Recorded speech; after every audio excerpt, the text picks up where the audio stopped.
On se retrouve aujourd'hui dans Éphésiens au chapitre 5. La dernière fois, on avait vu les 5 premiers versets où Paul nous encourage à être des imitateurs de Dieu le Père, des imitateurs de Dieu le Fils. Et, euh, et du coup, à marcher dans l'amour, comme le Fils, à marcher dans l'amour, à, à être des enfants dignes de notre Père céleste. Tout à fait dans la continuité du chapitre 4 où il a été souvent question de avant vous faisiez ceci, maintenant ne le faites plus mais faites ceci, au contraire, ne faites plus cela mais faites ceci. Et, euh, et du coup ici Paul a abordé deux grands sujets, hein, les relations, on va dire les relations sexuelles et la cupidité, hein, qui sont de l'idolâtrie et qui ne conviennent pas aux, aux rachetés. Enfin, où certaines relations, Dieu a prévu ces relations-là dans le mariage, et tout ce qui n'est pas dans le mariage, c'est de la débauche, c'est de l'impureté, c'est de l'impudicité, c'est voilà tout ça. Et même d'en parler, ne serait-ce que d'en parler, ça ne convient pas aux rachetés de l'Éternel. Donc, Paul a beaucoup insisté là-dessus, en rappelant au passage que toutes ces personnes tous qui pratiquent ces choses, ben, ils n'ont pas de place dans le royaume de Dieu, dans le royaume de Christ et de Dieu, a-t-il précisé. Hein, le même avertissement, on le trouve dans l'Apocalypse aussi, et dans plusieurs endroits dans la parole aussi. Et voilà. Paul a, encore une fois, en suivant le modèle du chapitre 4, il dit « Ne pratiquez plus ces choses, mais au contraire que parmi vous, on entend des actions de grâce. » Hein, voilà. Et, euh, et donc, aujourd'hui, on va lire à partir du verset 6. « Que personne ne vous séduise par de vains discours, car c'est à cause de ces choses que la colère de Dieu vient sur les fils de la rébellion. N'ayez donc aucune part avec eux. Autrefois, vous étiez ténèbres, et maintenant vous êtes lumière dans le Seigneur. Marchez comme des enfants de lumière. Car le fruit de la lumière consiste en toutes sortes de bonté, de justice et de vérité.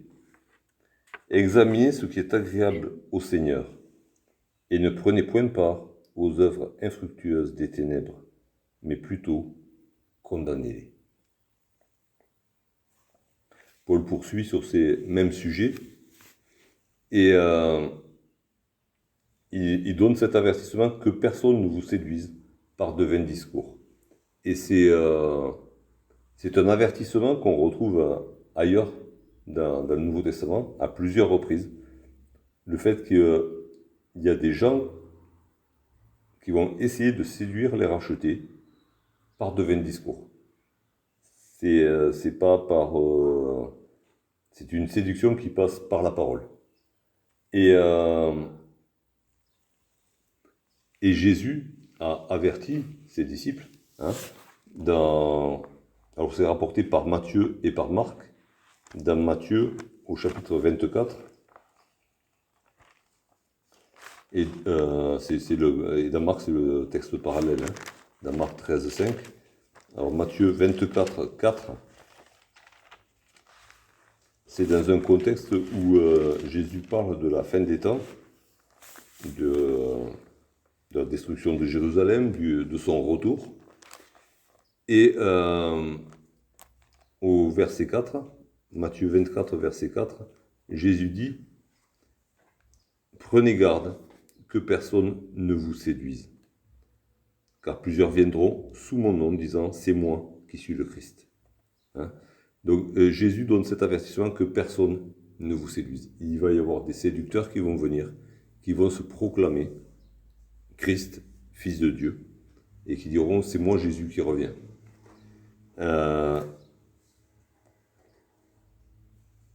Ensuite, Paul a donné le même avertissement dans l'épître aux Colossiens. Colossiens au chapitre 2, le verset 4. Il dit, je dis cela afin que personne ne vous trompe par des discours séduisants. Hein. Et un peu au-dessus, il a parlé du fait d'être concentré, hein, de connaître le mystère de Dieu, savoir Christ. Hein, être concentré sur Jésus-Christ et ne pas se laisser embarquer du coup par des discours séduisants qui cachent de fausses doctrines.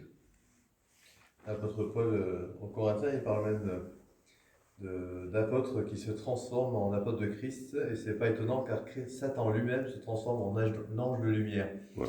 Donc même le diable il est capable de prendre une apparence religieuse très belle et peut nous entraîner à nous détourner.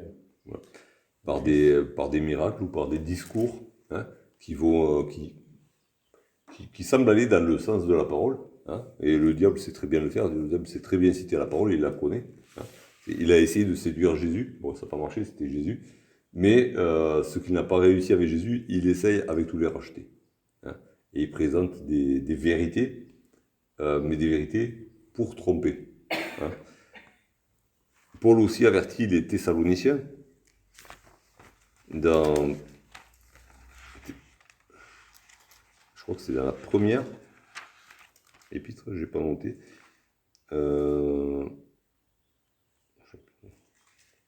Non, c'est dans la deuxième épître aux Thessaloniciens, au chapitre 2, le verset 3. Et c'est encore une fois, hein, comme au moment des avertissements de Jésus, c'est dans un contexte où Paul parle de la fin des temps. Que personne ne vous séduise d'aucune manière, car il faut que l'apostasie soit arrivée. Voilà. Mais il y avait des fausses doctrines qui circulaient déjà. Des gens qui disaient ben, Jésus est déjà revenu. Du coup, ben, les gars à la paix, pareil, on n'a plus rien à faire, quoi. C'est le ciel sur la terre déjà. Ouais. Faut ouvrir un peu les yeux, regarder autour. C'est quand même pas le ciel sur la terre.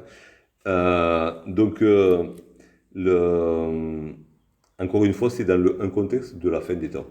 Et c'est souvent dans ce contexte-là où il est question de séduction, d'apostasie, de rachetés qui se détournent de la foi pour suivre de fausses doctrines. Et Paul, à plusieurs reprises, avertit, comme Jésus, que personne ne vous séduise par de vains discours. Faites attention à ce qu'on vous dit. Analysez ce qu'on vous dit. Et Jean n'est pas en reste dans sa première épître. 1 Jean au chapitre 3. On va dire les versets 7 et 8. Petits enfants, que personne ne vous séduise. Celui qui pratique la justice est juste, comme lui-même est juste. Celui qui pratique le péché est du diable, car le diable pêche dès le commencement. Le Fils de Dieu apparut afin de détruire les œuvres du diable. Et là, on se retrouve un petit peu dans le même contexte que Éphésiens 5. Il est question de péché dans Éphésiens 5, il est question de péché dans 1 Jean 3. Et Jean dit, voilà, si celui qui pratique le péché, il n'est pas de Christ, il est du diable. Celui qui est de Christ vit dans la justice. Alors oui, on peut tomber, mais on confesse nos péchés, ils sont pardonnés, Jésus nous relève. Mais voilà, il y a le fait de pratiquer, hein, de manière courante et volontaire le péché.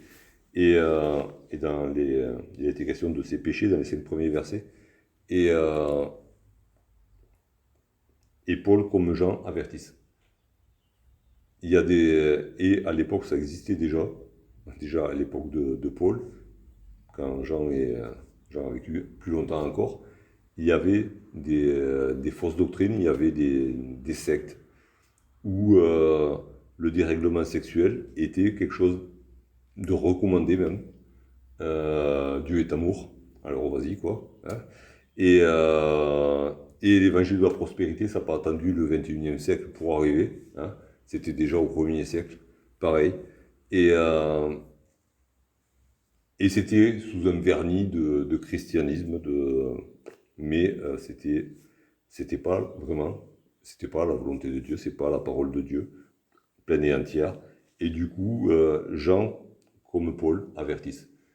Il va y avoir des loups qui vont entrer dans la bergerie et qui vont apporter de fausses doctrines sous un couvert d'évangile. Et du coup, il y a ce commandement que personne ne vous séduise. Hein. Et on a vu dans beaucoup de ces avertissements, c'est par le discours, c'est par la parole. Et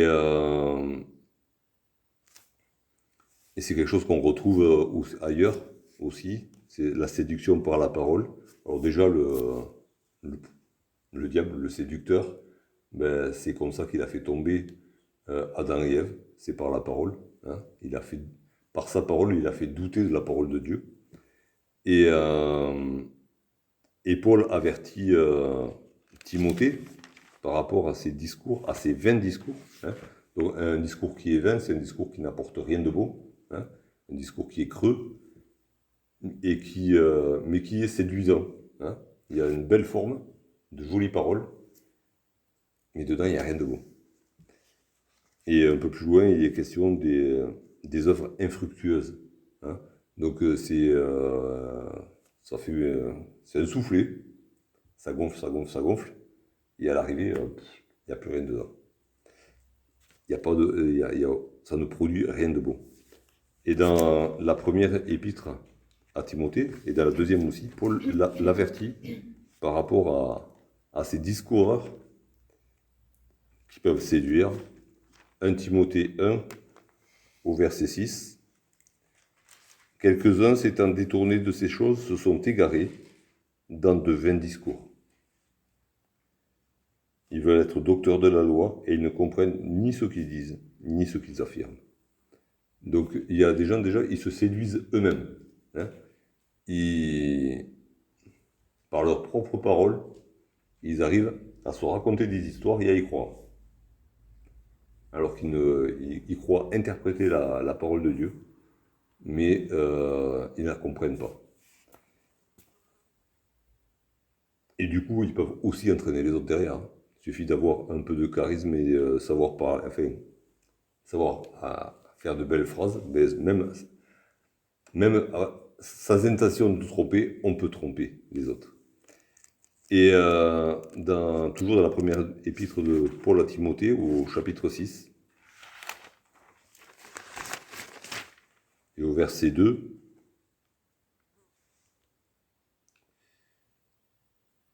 non, c'est pas là,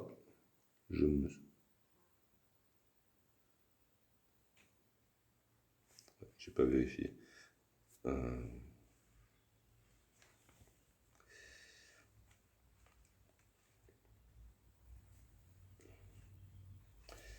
C'est pas grave. Et Paul poursuit dans la deuxième épître à Timothée. 1 Timothée 2.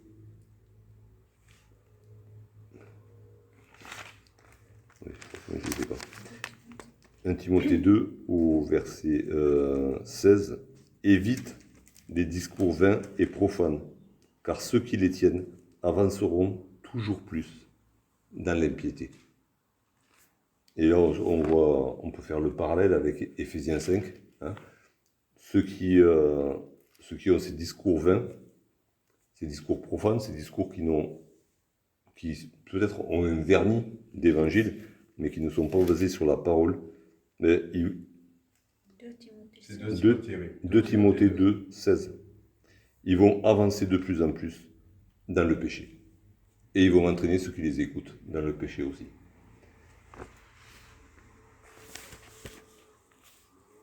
Et on a Jude aussi, hein, qui nous parle de... Alors, il n'emploie pas le mot discours vain, mais il parle de ses faux frères, de ces gens qui troublent l'assemblée.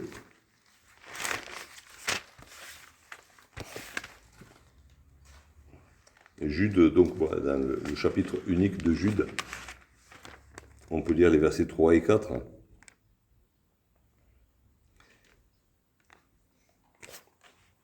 Bien-aimés, alors que je désirais vivement vous écrire au sujet de notre salut commun, je me suis senti obligé de vous envoyer cette lettre pour vous exhorter à combattre pour la foi qui a été transmise au sein une fois pour toutes. Car il s'est glissé parmi vous certains hommes dont la condamnation est écrite depuis longtemps, des impies qui changent la grâce de notre Dieu en dérèglement et qui renient notre seul Maître et Seigneur, Jésus-Christ. Et au verset 12, ce sont des écueils dans vos agapes, faisant impudemment bonne chère, se repaissant eux-mêmes. Ce sont des nuées sans eau, poussées par des vents, des arbres d'automne sans fruits, 2 fois morts, déracinés. Hein. Donc, au verset 4, il dit, voilà, ces gens-là, qui se sont introduits parmi vous, ben, ils vivent dans le dérèglement, et ce faisant, ils renient Jésus-Christ lui-même. Que personne ne vous séduise par de vains discours, dit Paul aux Éphésiens. Car c'est à cause de ces choses que la colère de Dieu vient sur les fils de la rébellion. Ces choses, c'est celles qui ont été citées au-dessus, hein. L'impudicité, la cupidité, c'est à cause de ces choses-là, entre autres, hein, à cause du péché, à cause de l'idolâtrie, que sont ces choses, que la colère de Dieu vient sur les fils de la rébellion. Et fils de la rébellion, c'est un terme qu'on avait déjà trouvé dans Éphésiens 2, c'est ce que nous étions nous-mêmes. Hein. Nous faisions partie de ces fils de la rébellion, nous étions fils du rebelle. Hein. Maintenant, nous sommes fils de l'obéissant, fils de Jésus-Christ. Et c'est ce que Paul va développer tout de suite après. Hein. Vous étiez, enfin, eux, ils sont toujours, c'est ce que vous étiez. Et, il nous l'a dit au chapitre 2. Et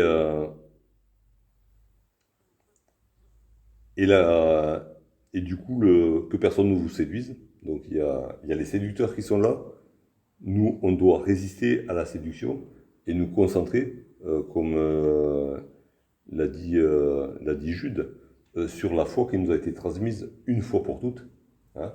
Il y a la foi qui a été transmise une fois pour toutes. Et puis Paul dira aux Galates, si même un ange venait à vous prêcher un autre évangile, ben, qu'il soit anathème. Il n'y a pas un autre évangile. Il y a un évangile qui a été annoncé et il n'y a pas de place pour un deuxième évangile. Il y a un seul évangile, une seule foi qui nous a été annoncée. Et Jude dit, luttons, hein, pour préserver cette foi-là. Et du coup, la conséquence de ça, puisqu'il y a les séducteurs qui sont là, on est appelé à combattre pour la foi qui nous a été transmise. Paul dit, n'ayez donc aucune part avec eux. On est en lutte pour la foi. Du coup, on ne peut pas être lié de quelque manière que ce soit à quelqu'un qui combat la foi. Nous, on est pour, on ne peut pas être avec ceux qui sont contre. C'est le principe du combat. Hein. C'est que si on est contre quelqu'un, on n'est pas avec. C'est pas possible autrement. Et cette n'ayez donc aucune part avec eux. Ici, c'est affirmatif, c'est un impératif. Paul l'avait présenté aux Corinthiens sous forme de question. Hein, et on peut relire dans 2 Corinthiens, au chapitre 6. 2 Corinthiens, chapitre 6, à partir du verset 14. Ne vous mettez pas avec les infidèles sous un joug étranger, car quel rapport y a-t-il entre la justice et l'iniquité? Ou qu'y a-t-il de commun entre la lumière et les ténèbres? Quel accord y a-t-il entre Christ et Bélial? Ou quelle part a le fidèle avec l'infidèle? Quel rapport y a-t-il entre le temple de Dieu et les idoles? Car nous sommes le temple du Dieu vivant, comme Dieu l'a dit, j'habiterai et je marcherai au milieu d'eux. Je serai leur Dieu et ils seront mon peuple. Il y a dans pour les Corinthiens, Paul a développé un peu plus et il emploie des mots qui nous parlent. Hein. Qu'y a-t-il de commun? Il parle d'accord, il parle de commun et tout ça nous parle de communion. Est-ce qu'on peut être en communion avec quelqu'un qui pratique le péché et qui prêche le péché, hein, qui encourage les autres à pécher comme lui? C'est la question qu'a posée Paul aux Corinthiens. Et c'est la question qu'on doit. Enfin, la réponse, on l'a directe. On ne peut pas. Hein. Et là, il est affirmatif aux Éphésiens. N'ayez aucune part. C'est séparez-vous. Hein. Vous ne pouvez pas avoir quoi que ce soit de commun avec ces personnes-là. Alors oui, on vit dans le monde. Hein, et Jésus a prié le Père, non pas de nous ôter du monde, mais de nous garder du malin. Et on est au contact du monde. Et on est obligé de travailler et de faire des affaires ou quoi que ce soit dans le monde. Mais là, il est question de l'Église de Dieu, du corps de Christ. Et dans le corps de Christ, on ne peut pas tolérer quelqu'un qui pratique le péché et qui incite les autres à faire de même et qui tord le sens des Écritures pour justifier son péché. N'ayez pas de part avec eux. N'ayez aucune part avec eux. Du coup, ça nous interroge aussi dans la manière de conduire les affaires de l'Église aussi, d'accueillir ceux qui entrent, qui viennent dans les réunions, des fois. Avant d'appeler quelqu'un mon frère, ma soeur, et par là dire nous sommes en communion.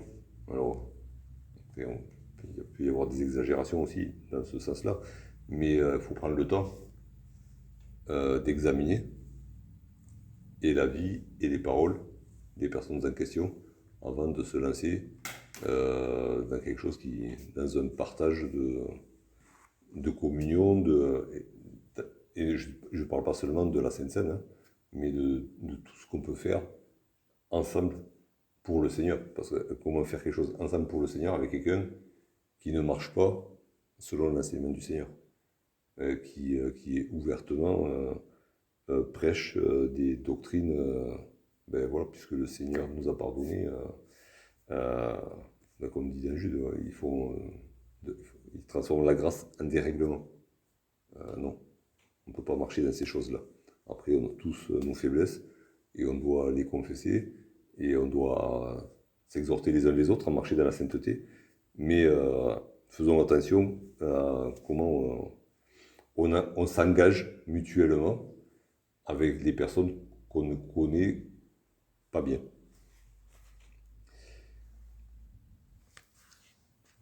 Dans l'Épître aux Hébreux, au chapitre 13,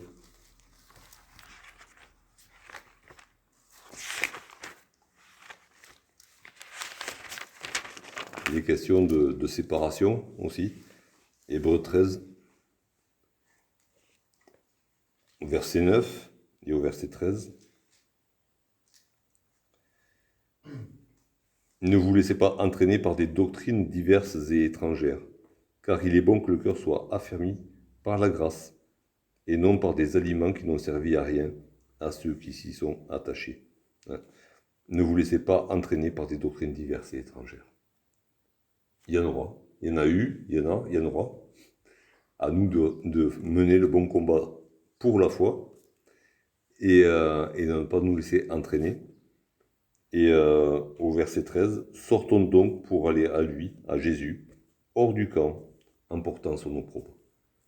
Le fait de ne pas accepter toutes les doctrines qui vont nous être présentées, tous les comportements qui vont nous être présentés, soit sous un vernis d'évangile, ça va nous amener à nous rapprocher de Jésus, là où il est, c'est-à-dire rejeter des hommes, rejeter des religieux, et à nous rapprocher de lui dans la vérité.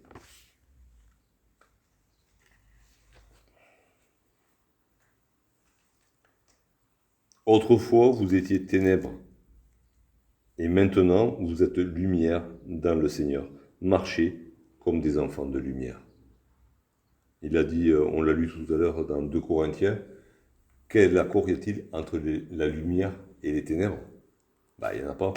Il n'y a rien de commun hein, entre la lumière et les ténèbres. Et Paul dit aux Éphésiens, ben voilà, autrefois vous étiez ténèbres. Hein, autrefois vous étiez les fils de la rébellion.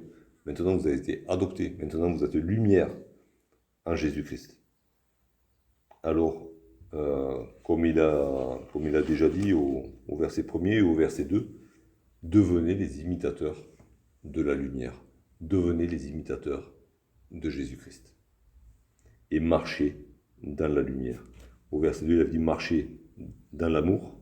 Hein, et là, il dit marchez dans la lumière. Jésus-Christ, c'est l'amour de Dieu personnifié. Et Jésus-Christ, c'est la lumière. Hein, c'est dans le premier chapitre de Jean, il en est question de cette lumière qui, en venant dans le monde, éclaire tout homme. Mais si nous avons été éclairés par Jésus-Christ, marchons dans la lumière et non plus dans les ténèbres, comme nous le faisions autrefois. Hein. Marcher, c'est pratiquer, hein, c'est mener sa vie dans la pratique. Marchons, pratiquons une vie de lumière, comme Jésus a marché dans la lumière. Car le fruit de la lumière consiste en toutes sortes de bonté, de justice, de vérité. Et là, il est question de fruits. Hein. Juste après, il sera question d'œuvres infructueuses. Hein. La lumière produit des fruits, les ténèbres ne produisent pas de fruits, ou alors de mauvais fruits. Hein. Et tout au long de la parole, il est question des arbres qui produisent des bons fruits ou des mauvais fruits, mais on ne peut pas produire les deux. Et sur un mauvais arbre, on ne cueillera pas de bons fruits, sur un bon arbre, on ne peut pas cueillir de mauvais fruits. Donc encore une fois, là, on est appelé à avoir une position tranchée. Hein. On marche dans la lumière, et du coup, notre vie doit produire des fruits de la lumière. Ou le fruit de la lumière. Hein. De toute manière, c'est le fruit de l'esprit aussi. Et ce fruit consiste en toutes sortes de bonté, de justice, de vérité. Et toutes sortes, ça me fait penser à la sagesse infiniment variée de Dieu. Hein, c'est toutes sortes. C'est pas, on n'a pas une œuvre, un fruit de justice, un fruit de bonté, un fruit de vérité. C'est de toutes sortes. Ça peut se décliner de différentes manières selon ce que l'esprit donne à chacun. C'est pas, voilà, il y a des commandements. Alors, voilà, on a des commandements négatifs. Hein, ne fais pas ceci dans la loi, ne fais pas ceci, ne fais pas cela. Et puis à côté, on ne peut pas cocher fais ceci, fais cela, et tu marcheras dans la lumière. Non. C'est quelque chose de vaste, d'infini, selon la volonté de Dieu, selon ce que l'Esprit de Dieu donne à chacun. Et ça doit être du coup un reflet de la sagesse infiniment variée de Dieu. On n'est pas cantonné à des actions répertoriées.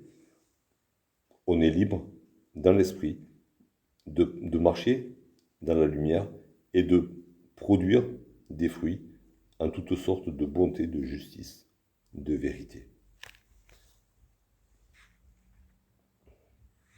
Et Paul poursuit au verset 10, examinez ce qui est agréable au Seigneur.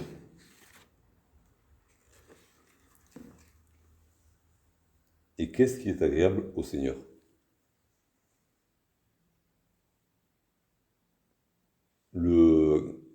Là où on ne peut pas se tromper, le truc, qu'est-ce qui est vraiment agréable au Seigneur et que le Seigneur a dit, vraiment, je prends plaisir là.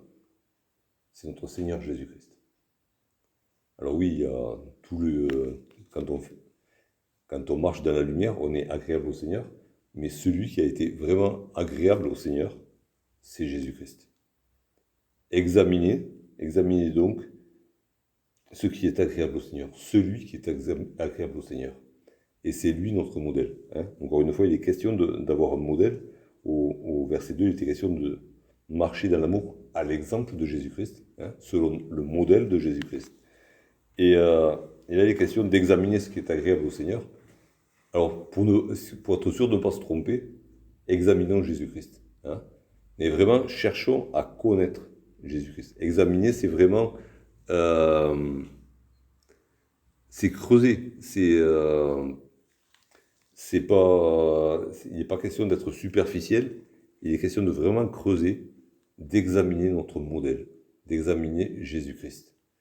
Sachant que Dieu lui-même a dit qu'il prenait tout son plaisir en Jésus-Christ.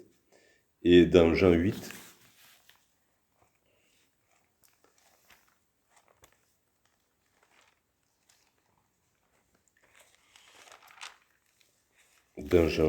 au verset 29, c'est Jésus qui parle, et il dit « Celui qui m'a envoyé est avec moi. Il ne m'a pas laissé seul, parce que je fais toujours ce qui lui est agréable. » C'est Jésus lui-même, hein, parce que c'était la vérité de toute manière, personne n'est arrivé à le contredire, mais Jésus lui-même affirme, de même que le Père a affirmé trouver tout son plaisir en lui, Jésus affirme qu'il fait toujours il a toujours fait ce qui est agréable à Dieu. Alors oui, la parole nous enseigne ce qui est agréable à Dieu, hein, mais Jésus, c'est la parole incarnée.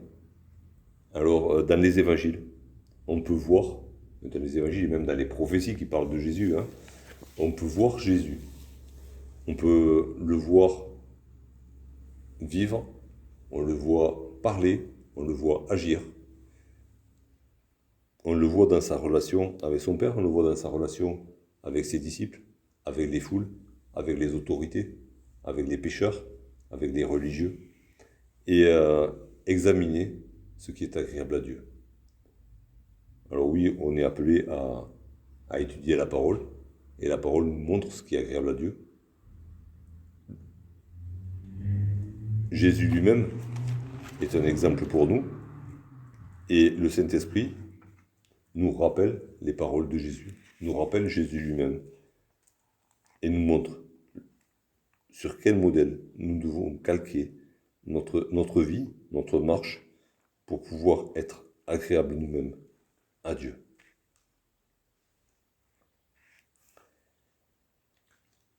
Et Jésus dit lui-même qu'il fait toujours ce qui est agréable à Dieu en Jean 8, 29. 29, oui. Voilà. Ah ouais.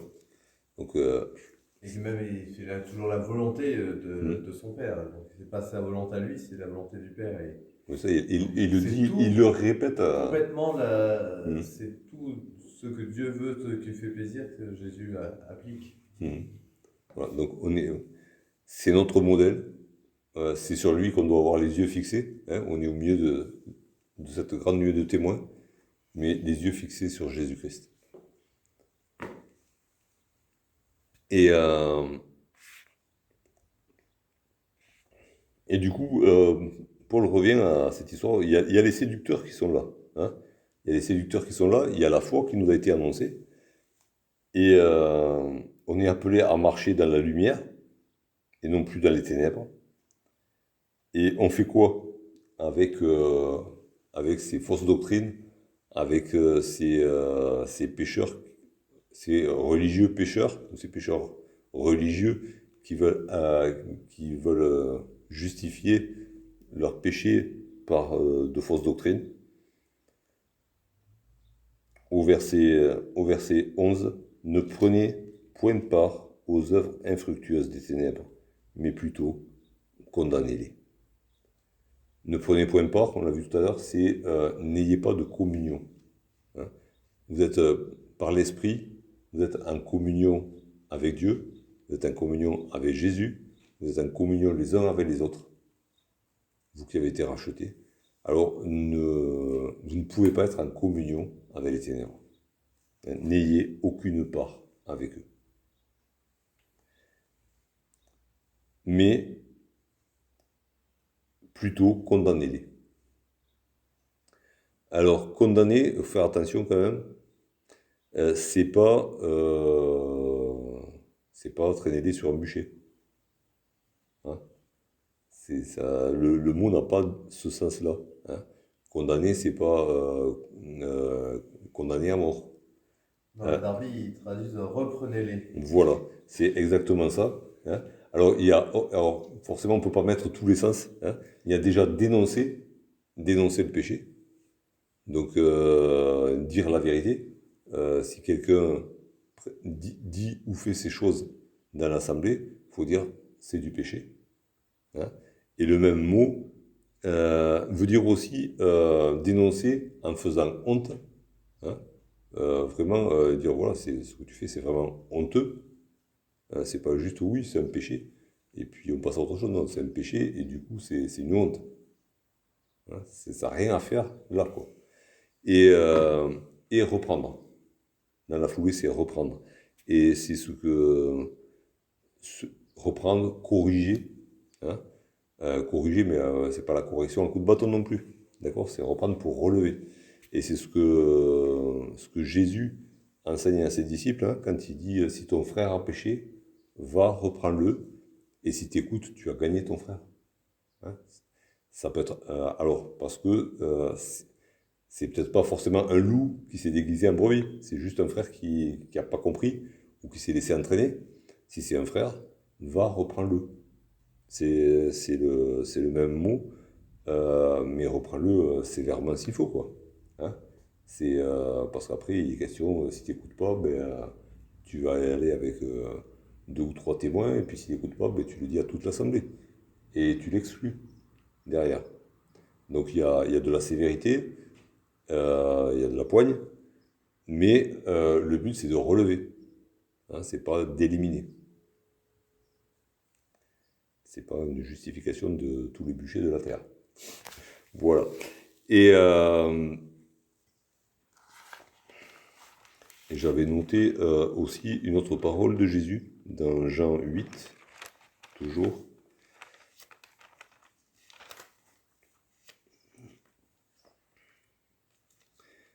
C'est pendant l'épisode où on amène à Jésus la femme surprise en adultère. Et Jésus, il leur dit que celui qui est de vous qui est sans péché jette le premier la pierre contre elle. Jésus ne parle pas du péché de la femme, il parle du péché de ceux qui accusent la femme. Hein. Le péché de la femme, il est connu, voilà, c'est évident, elle a péché. Mais Jésus leur parle de leur propre péché. Et au verset 9, quand ils entendirent cela, accusés par leur conscience, ils se retirèrent un à un, depuis les plus âgés jusqu'aux derniers. Et c'est le même sens qui est là, accusés. Hein. C'est-à-dire que leur péché est dénoncé. Ils sont accusés par leur conscience. Enfin, ils sont accusés par Jésus déjà, à la base, qui fait parler leur conscience. Et du coup, ils se retirent. Ils ont honte. Bah, c'est juste dommage parce que peut-être que Jésus n'a pas pu les relever. Hein. Il voulait les reprendre, les corriger, les amener plus près de Dieu. Il a juste dénoncé le péché. Et ça marchait. Il leur a fait honte. Ça a marché. C'est dommage que pour certains, peut-être, ils se sont arrêtés là. On ne sait pas. Peut-être qu'il y en a qui sont allés plus loin et qui se sont repentis et qui ont avancé avec le Seigneur. Mais voilà, c'est exactement ça qu'on est appelé à faire, à l'exemple de Jésus aussi. Dénoncer le péché, faire honte à ceux qui vivent de cette manière-là, pour les reprendre, pour les corriger, pour, si possible, les amener à la repentance. Mais n'ayez aucune part avec eux. Paul dira aux Corinthiens, non, je ne suis pas si aux Corinthiens, mais de ne pas avoir de contact, même pas avec le vêtement, quoi. Ils ont rien à faire dans la maison de Dieu. Après, Paul aussi, quand il parle que celui qui a péché, qui s'est repenti, accueillez-le à nouveau. Hein. C'est votre frère. Mais voilà, on a ce commandement que Paul nous transmet de la part du Seigneur. N'ayez aucune part avec ceux qui pratiquent le péché, avec ceux qui enseignent à pratiquer le péché, en ceux qui changent la grâce en dérèglement. Vous étiez déréglé, vous étiez enfant des ténèbres. Maintenant, vous êtes enfant de la lumière. Et vous n'avez rien de commun avec ce que vous étiez avant. Vous êtes né de nouveau. Vous n'appartenez plus à ce monde. Vous appartenez à la maison de Dieu. Alors c'est la parole de Dieu, c'est une épée à double tranchant. Hein. Alors elle taille pour nous, hein, pour on marche vraiment dans la lumière. Et elle taille à côté aussi pour dénoncer le péché. On est appelé aussi à dénoncer le péché quand il se trouve dans la maison de Dieu. Parce qu'on s'en souvient, l'Église, elle est là pour refléter aux yeux des anges et des démons la sagesse infiniment variée de Dieu. Et la sagesse infiniment variée de Dieu ne peut pas s'accommoder du péché. Alors marchons dans la lumière et dénonçons les ténèbres quand ils veulent s'introduire dans la maison de Dieu.